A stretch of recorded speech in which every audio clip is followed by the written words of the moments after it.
gaskiya magana domin Allah. Mansura ke kika fara magana domin Allah, a fito a faɗe shi, ke kika fara. Wannan abin da Rahama ta ya shafi kowa. Wanda ya iya fita yayi magana fine, wanda bai iya fita yayi magana ba yayi a zuciyar shi, ko ba haka ba. Is not a good thing a ce sanadiyan kawai irin an yi maganan batanci akan annabin kauna, annabi Muhammad sallallahu alaihi wasallama.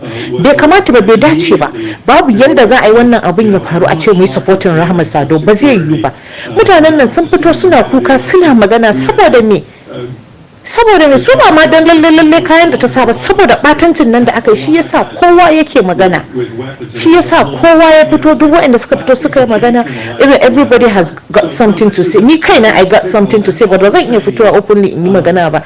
Na faɗa a zuciyana da ta bada haƙuri, na gani a gidan nan, na ɗauka na sa a status. Mansura ke kin je kin gani kin dauka kin je kina wasu irin maganganu, menene a ciki? In kina jin haushin wata ne, ku je can ku yi ironing issue din ku, dan Allah dan annabi, mu ku daina disgracing din mu, ku daina, because maganar da Mansura kika yi shi yasa Hafsa Shehu ta mai da martani. Abinda kika faɗa shi yasa ta mai da martani. Ita ta ce ke kina zina, ke kin ce wai an kama ta da mace, waye bata ta, wannan irin magana ne haka? Wallahi kuna disgracing din mu, wallahi tallahi kuna disgracing din mu, kuna ba mu kunya. Magana domin Allah zan faɗa. Yawa ba zai yi mijina na zaune ba ya ga irin wannan abun ya zo ya ce kin ga abin da yan uwanki suke yi. Gaskiya kuna ba mu kunya, wallahi kuma za mu dau mataki akan ku, wallahi ba Rahama Sadau kaɗai ba, za mu dau mataki akan ku, ba zai yi ba wallahi. Wanda take cin mace ta ga za ta iya cin mace, ta je can ta cin mace, Allah ubangiji ya bata sa'a. Wanda take zina da aurenta ita ta sani, ita ta daukar wa kanta. Amma me ku je kuna shela, me sai kun je kun tona kan asirin kanku a social media? Duk a mai da mu yan iska yan banza, da masu gwagwarmaya a gidan mazajen nasu, mai jin daɗi wanda ba ta jin daɗi, mai cin mace wanda ba ta cin mace. Duk za ku haɗa yanzu za a yi mana jimla a ce ai dama duk yan iska ne, yan bura'uwa banda ma ɗigo ba abinda suka iya. Wannan wani irin kalar rayuwa ne haka? Kuna da yara yanzu, ke Mansi, in yarki tana kallo, in yarki ta ga social media nan, ko ta ga wannan abin da aka yi posting, ko ta ji labari, ke will you be happy? Magana fa domin Allah a faɗe shi, will you be happy? Me, my daughter is no grown, she's just 2.5, less than 3 years. But ke naki yake she's grown. Wasila na da yara manya-manya, wasu cikin mu na da yara manya-manya. In suka ji labarin wannan abin, dan Allah dan Annabi daidai ne, yayi da girman mu da ajin mu, Allah ya rufa mana asiri, amma kullum sai dai mu tona kanmu asiri. Mu ba wai mu je mu yi bala'i da wasu a waje ba, a'a mu yasu sun mu nema. What kind of nonsense is this? Magana fa domin Allah a faɗe shi.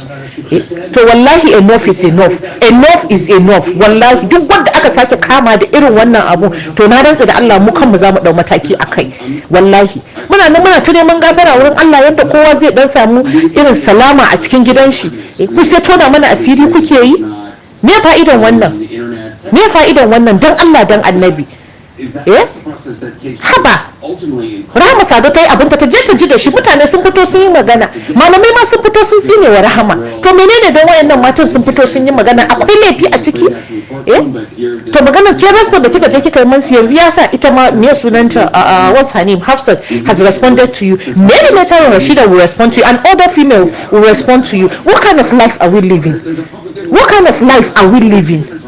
Mu kullum ba za mu nemi alkhairi ba, sai dai mu ta jajibo wa kanmu surutu.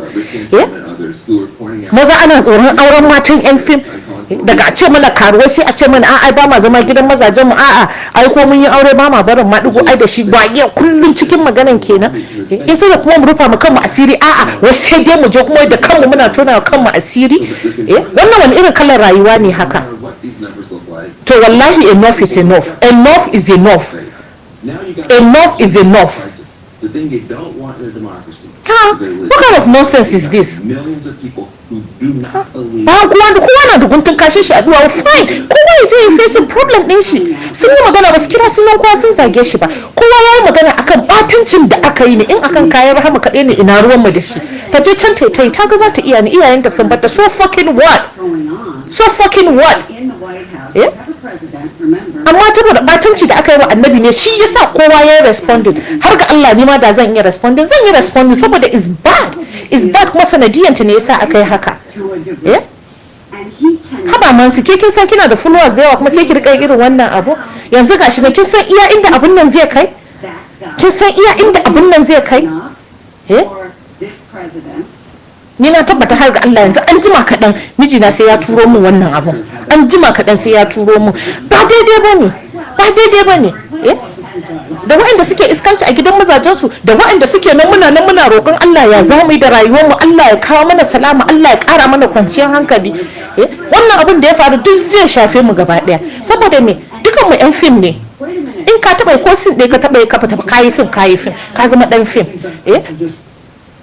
Gaskiya ni dai ban ji daɗi ba, wallahi I'm bitter because ni na san gwagwarmayar da nake a ɗaki na, ni na sani kullum cikin neman gafara nake wurin Allah, kullum cikin neman kwanciyar hankali ne da yadda zan farantawa mijina. Ba zai yi ba kullum a cewa wasu ƴan uwana ne kuma za su rika kawo mana batanci a cikin gida, wallahi ba zai yi ba. Wallahi in za mu fita mu yi denouncing ɗinku ne, mu ma za mu fita, wallahi duka za mu yi denouncing ɗinku, amma rayuwa ba zai ci gaba a haka ba.